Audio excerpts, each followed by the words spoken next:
大家好，我是蕾蕾。昨天刚跟奶奶学会了一个茄子的新吃法，味道真的很不错，来一起看一下吧。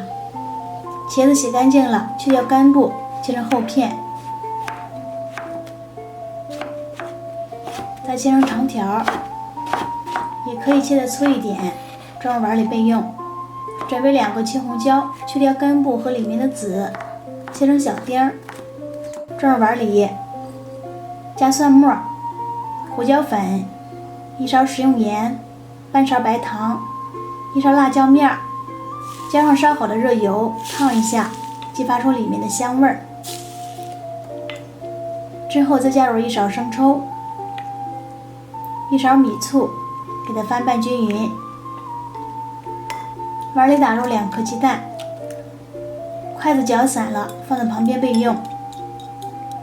把茄子里面倒入适量的油，翻拌均匀。再加入半碗的干面粉，先用筷子给它搅一下，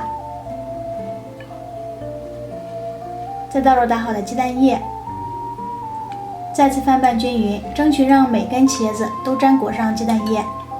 最后像这样就行了，全部倒入蒸锅里，把它们都铺均匀了，盖上盖子蒸15分钟。把蒸好的粉茄子倒入大碗里，淋上调好的料汁，搅拌一下就可以食用了。看这个颜值也没有多大的诱惑力，但是让你吃上一口真的是回味无穷。奶奶每当吃上这个的时候，满满的都是回忆，特别香。好啦，今天的视频就到这里啦，喜欢吃就试试吧。感谢您的观看，我们下期再见。